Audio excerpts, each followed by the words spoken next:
ప్రజలారా, మా YouTube channel, నా పేరు రాజు. తెలంగాణలో రెండో విడత పంచాయతీ ఎలక్షన్లలో జరిగిన రిజల్ట్స్లో చూసుకుంటే కాంగ్రెస్ అదే జోష్ నింపింది. రెండో విడతలోనూ సగానికి పైగా సర్పంచ్ స్థానాల్లో ఆ పార్టీ మద్దతుదారులు విజయభేరి మ్రోగించడం కూడా చూసాం. ఎందుకంటే 27 జిల్లాల్లో మెజారిటీ సీట్లు కూడా హస్తగతం చేసుకోవడం జరిగింది. ఎందుకంటే రేవంత్ రెడ్డి గారి యొక్క పరిపాలన చూసి పల్లెల్లో కూడా కాంగ్రెస్ పార్టీకి ఓట్లు వేయడం జరిగింది. బరాస రెండో స్థానానికి పరిమితం జరిగింది. ఎందుకంటే ఈ గట్టి పోటీ ఇచ్చి రెండో స్థానంలో నిలిచింది ప్రతిపక్షం బరాస పార్టీ. నిర్మల్ జిల్లాలో బీజేపీకి అత్యధిక స్థానాలు కూడా రావడం కూడా జరిగింది. ఎందుకంటే ఈ కాంగ్రెస్ ఫస్ట్ విడతలోనూ అదే జోష్ చూపించింది, రెండో విడతలోనూ కూడా అదే జోష్ చూపించడం కూడా పల్లెలలో కూడా. ఎందుకంటే ఉచిత బస్సు, పింఛను, గ్యాసు, 200 యూనిట్లు ఉచిత విద్యుత్తు, ఇందరమ్మ ఇండ్లు, ఇవన్నీ కూడా రేవంత్ రెడ్డి గారి సర్కారు చేస్తున్న పనులు చూసి పల్లెల్లో కూడా కాంగ్రెస్ పార్టీకి మద్దతు ఇవ్వడం జరిగింది. ఎందుకంటే ఫ్రీ బస్ అనేది ఆడవాళ్ళకు చాలా ఉపయోగపడడం వల్ల కూడా ఈ జిల్లాలలో చూసుకుంటే తెలంగాణలో రెండో పంచాయతీ ఎలక్షన్లలో కూడా రెండో విడతలో కూడా కాంగ్రెస్ పార్టీకి సగానికి పైగా గెలుచుకోవడం కూడా కాంగ్రెస్ పార్టీకి జోష్ చూపించింది. ఏమిటంటే అది చూసుకుంటే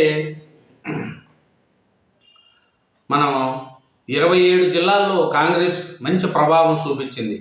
ఎందుకంటే నల్గొండ, ఖమ్మం, కామారెడ్డి, జగిత్యాల, సంగారెడ్డి, వికారాబాద్, సూర్యాపేట, నిజామాబాద్, వరంగల్, ఆదిలాబాద్, యాదాద్రి, ములుగు, మెదక్, నాగర్ కర్నూల్, నారాయణపేట, గద్వాల్, భూపాలపల్లి, పెద్దపల్లి, మంచిర్యాల, మహబూబాబాద్, రాజన్న సిరిసిల్ల, మహబూబ్ నగర్, వనపర్తి, రంగారెడ్డి, హనుమకొండ, కరీంనగర్ జిల్లాల్లో మెజార్టీ స్థానాలు కాంగ్రెస్ పార్టీ గెలుచుకునింది. కానీ మన బీఆర్ఎస్ పార్టీ అయితే సిద్దిపేట, కొమరభీం, జనగామలతో కొంచెం ఈ భరాస చూపించగలిగింది. ఇంకా ఈ మద్దతుదారులు ముందున్నారు. 3 జిల్లాల్లో బీఆర్ఎస్ పార్టీ ముందుంటే 27 జిల్లాల్లో కాంగ్రెస్ పార్టీ ముందు ప్లేస్లో ఉంది. బీజేపీ మటుకు నిర్మల్ జిల్లాలో మెజార్టీ స్థానాలు సాధించి ఒక జిల్లాలో బీజేపీ ముందుంది. ఎట్లా చూసినా కూడా ఈ కాంగ్రెస్ పార్టీకి మనకు అన్ని విధాలా కూడా పల్లెల్లో మెజార్టీ సీట్లు దక్కించుకోవడం కూడా మనకు తెలుస్తుంది. ఎందుకంటే ఈ రేవంత్ రెడ్డి గారి యొక్క పరిపాలన మీద ప్రజలకు అందుతున్న పథకాలలో కూడా తృప్తిగా ఉన్నారు, సంతృప్తిగా ఉంది. అసలుగా ప్రభుత్వం మీద మనకు వ్యతిరేకత అనేది రావట్లేదు. ఎందుకంటే చూసుకుంటే రెండో విడత పంచాయతీల్లో 85.86% ఓటుకు వినియోగించుకున్నారు.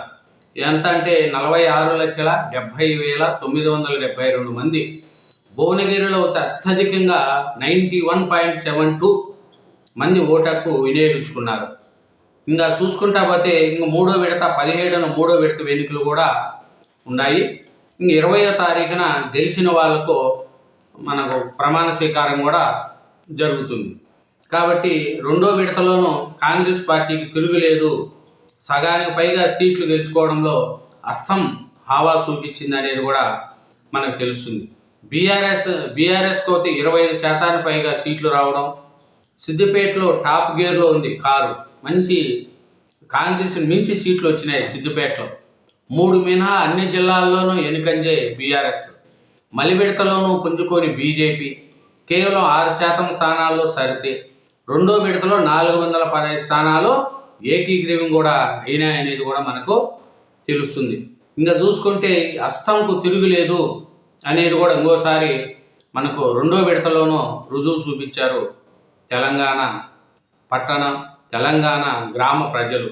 ఎందుకంటే కాంగ్రెస్ పార్టీ అధికారంలో ఉన్నప్పుడు వాళ్ళకు అందుతున్న సౌకర్యాలు కావచ్చు, డెవలప్మెంట్ కావచ్చు, పథకాలు కావచ్చు, అదేగాక సీఎం రేవంత్ రెడ్డి గారు పర్యటన కూడా ఈ పంచాయతీ ఎలక్షన్లకు కాంగ్రెస్ పార్టీకి కలిసి వచ్చింది. ఎందుకంటే రేవంత్ రెడ్డి గారు ఎప్పుడూ కూడా ప్రజలతో ఉండడం, ఏదో ఒక జిల్లాలో ఏదో ఒక డెవలప్మెంట్, అభివృద్ధి పనులు శంకుస్థాపన చేయడం, అభివృద్ధి పనులు ముందుకు సాగడం, అట్లా రేవంత్ రెడ్డి గారు ఎప్పుడూ ప్రజల్లో ఉంటారు.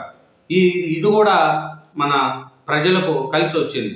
అదిగాక బస్సు ప్రయాణం కావచ్చు, ఇందిరమ్మ ఇల్లు కావచ్చు, ఇట్లా చాలా పథకాలు, సన్న బియ్యం కావచ్చు, ఇలా 200 యూనిట్లది గ్యాస్ బండ 500 రూపాయలకి గ్యాసు, ఇలాంటివన్నీ కూడా పల్లెల్లో మన కాంగ్రెస్ పార్టీకి కలిసి వచ్చిన రోజులు.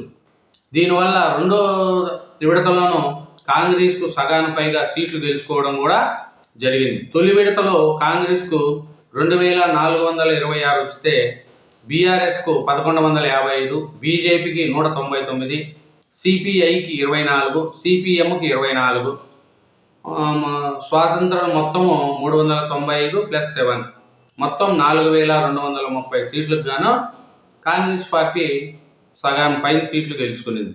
ఇంకో రెండో విడతలో చూసుకుంటే కూడా 2331 సీట్లు గెలుచుకునింది కాంగ్రెస్. 1195 సీట్లు బీఆర్ఎస్కి వచ్చినాయి. బీజేపీకి ఫస్ట్ దాంట్లో 199 వస్తే సెకండ్ దాంట్లో 255, సిపిఐకి ఫస్ట్ దాంట్లో 24, రెండో దాంట్లో 29, సిపిఎంకు ఫస్ట్ దాంట్లో 24, రెండో దాంట్లో 34, ఇంకా ఇండిపెండెన్స్ వచ్చి 470, మొత్తం 4332 రెండో విడతలో. కాబట్టి ఈ రెండు విడతల్లో కూడా చూసుకుంటే కాంగ్రెస్ పార్టీకి సగానికి పైగా సీట్లు గెలుచుకొని అస్తం ఆవా అనేది పల్లెలలో కాంగ్రెస్ పార్టీకి తిరుగులేదనేది కూడా చూపిస్తుంది. కాబట్టి రెండో విడతలోనూ కాంగ్రెస్కు దాటికి బీఆర్ఎస్ నిలవలేకపోయింది. ఎందుకంటే 27 జిల్లాల్లో కాంగ్రెస్ ఆవా చూపిస్తే కేవలం 3 జిల్లాల్లోనే బీఆర్ఎస్ చూపించింది. బీజేపీ అయితే ఒక జిల్లాకే పరిమితమైంది. కాబట్టి రెండో విడత జరిగిన ఎన్నికల్లో కూడా కాంగ్రెస్ పార్టీ బలం పరిచిన అభ్యర్థులు అత్యధిక స్థానాల్లో విజయబావుట ఎగరవేశారు. మలి విడతలో 192 మండలాల పరిధిలోని 3911 గ్రామ పంచాయతీలకు ఎన్నికలు జరగగా 2200 పైగా స్థానాల్లో కాంగ్రెస్ అభ్యర్థులు గెలుపొందారు.